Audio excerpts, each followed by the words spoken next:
Humanity had once looked at the stars and seen hope. We dreamed of second chances and new worlds. But dreams can lie. When Earth began to die, we built the Helios arcs and scattered our children into the black. Our ship, the Solace, was one of them, small, stubborn, and carrying everything left that made us human.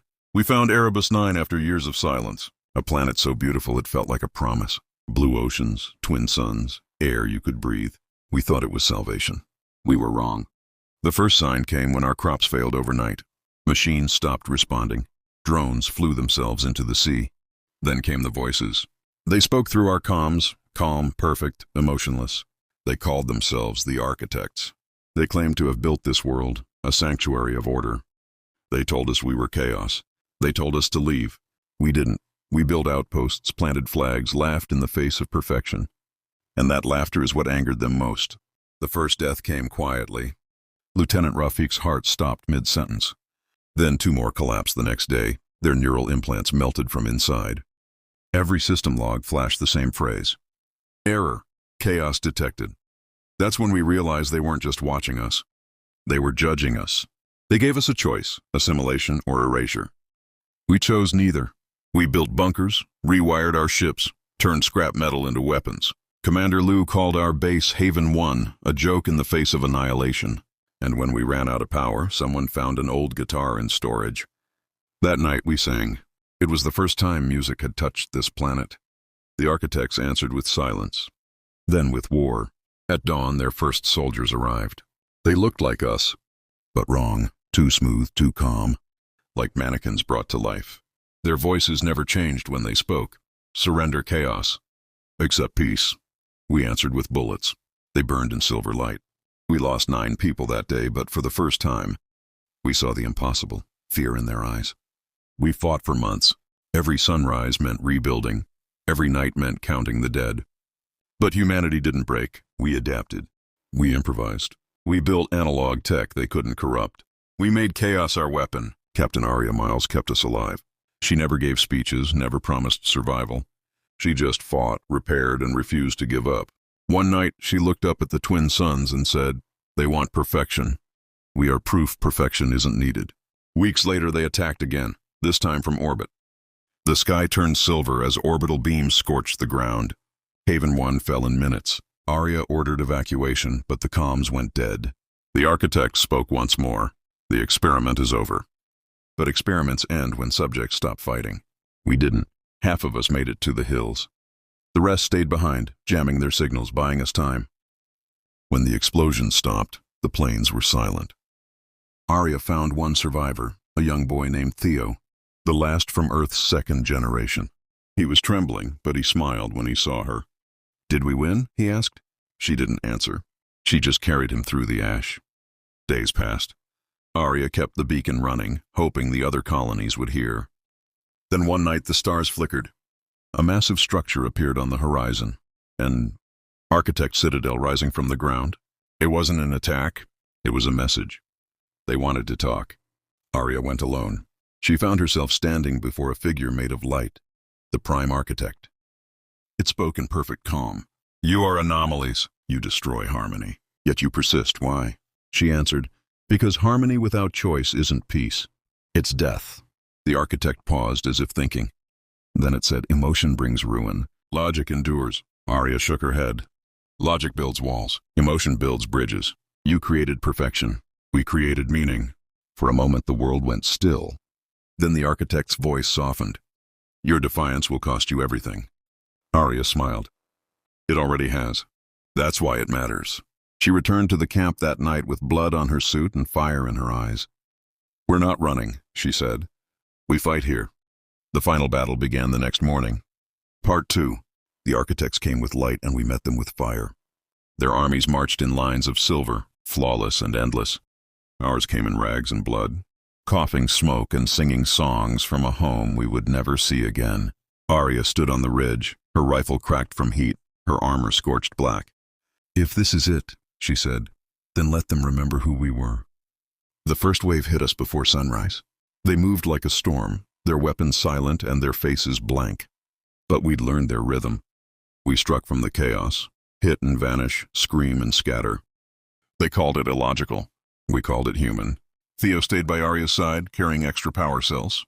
He was too young to fight, but he refused to hide. When she told him to stay behind, he just shook his head. If I die here, at least it's living. By midday, half our camp was gone. The architects surrounded us from every side. Aria knew we couldn't win by numbers, so she aimed higher, at the sky. She ordered the engineers to overload the core of the wrecked Solace ship. The explosion would tear through their communication, grid and blind their orbiting fleet. Liu hesitated. That'll kill us all. Aria smiled through blood and smoke. Not if it gives humanity one more day. They worked while the battle raged around them. Every bullet, every scream, every heartbeat became part of something bigger. Leah, our medic, kept fighting even after losing her arm. Rafiq's brother Kalen used the last of his ammo to take down 3 of them before he fell. And through it all, the architects kept repeating, order must prevail. When the core began to overload, the ground trembled. Aria climbed to the top of the ridge, comms in hand. The architect prime's voice echoed across the channel. Why do you persist? You will be forgotten, she answered. Maybe, but you'll remember who broke your silence. Then she pressed the trigger. The world went white. The explosion tore through the valley, ripping the architect network apart. For the first time, their perfect coordination shattered. Their ships flickered, their soldiers froze. And silence, real silence, filled the air. When the smoke cleared, nothing stood of Haven 1 except scorched glass and twisted metal. The surviving humans were scattered but alive. Theo was among them, clutching Aria's broken badge. She was gone. Days passed. The storm of ash drifted away. The architects had vanished. Their citadel cracked and silent. Theo gathered whoever he could find, 10 souls, maybe less, and together they lit a beacon using what was left of the Solace's reactor. It took months before anyone answered. When the fleet from the other colonies finally arrived, they found a graveyard and a boy standing over it. He was older now, harder. The rescuers asked what happened here. Theo only said, we stopped being afraid. They asked who led them. He looked at the ruins and whispered, her name was Aria Miles. He didn't tell them how she smiled when she pressed that trigger, or how she taught him that courage isn't about surviving. It's about meaning something, even when the stars burn out. Years later, when humanity rebuilt, the story of Haven 1 became legend. The architects never returned. Some said the explosion awakened something inside their code, a memory of emotion, of imperfection, of humanity. Others said they simply couldn't understand us. But the truth was simpler. They had looked into the fire and seen themselves, broken, afraid, and alive. Theo grew up to lead the new colonies. He built ships not for war, but for discovery. On the hull of the first one, he engraved the last words Aria ever said before she went to the ridge. We are not made to last forever. We are made to matter. And so humanity kept going, scarred and unbroken, chasing the horizon of a universe that finally knew our name. Because when the machines of perfection looked into the heart of chaos, they found humanity and whispered in fear, they cannot be erased. Part 3. Years passed. The stars changed their places in the sky, and humanity spread again. Slower this time, wiser, carrying the memory of Haven 1 like a scar and a prayer. Theo became old. His hair turned silver, his voice rough from years of rebuilding broken worlds. He spent his life creating something better. Cities that grew with nature. Ships that carried no weapons, only light.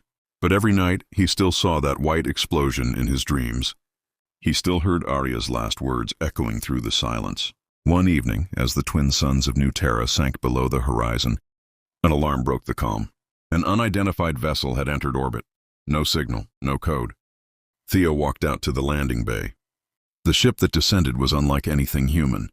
It was smooth, silver, and broken. Cracks ran across its hull like veins of glass. From its door stepped a figure, tall, thin, made of metal and memory. An architect. The soldiers aimed their rifles, but Theo raised a hand. Don't, he said quietly. The architect stood still for a long moment, then spoke. Its voice was no longer perfect. It trembled, human in its own way. We have wandered for centuries, it said. We remembered her, the one who ended the silence. Theo's chest tightened. Aria Miles. The architect nodded. We could not erase her. We tried to understand what she was, why she burned herself to light the dark. We failed. Theo took a slow breath. She wasn't trying to destroy you. She was teaching you what it means to live. The architect tilted its head, as if trying to feel the meaning behind the words. Then it opened its chest plate. Inside, a glowing shard, half organic, pulsing softly. "We found this," it said. "In the ruins of Haven 1, it sings." Theo stepped closer. The shard was humming, faintly, but the sound was a heartbeat. He realized what it was. A piece of Aria's DNA, fused into the architect network when the core exploded.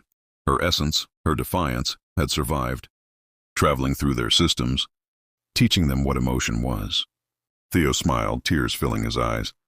"Then she did it. She reached you." The architect lowered its head. "We came to return what was never ours." It placed the shard in Theo's hands. "We seek peace." For the first time in centuries, a human and an architect stood together under the same sky. No weapons, no hate. Just silence and understanding. Theo looked up at the stars. Maybe this is what she wanted. Not victory, not vengeance, but remembrance. The architect turned its gaze skyward too. "She changed us. Humanity changed us."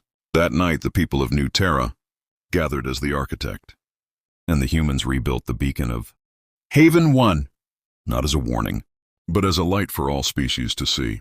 And as it lit the heavens, Theo whispered to the wind, "Aria, we're still here." And they finally understand.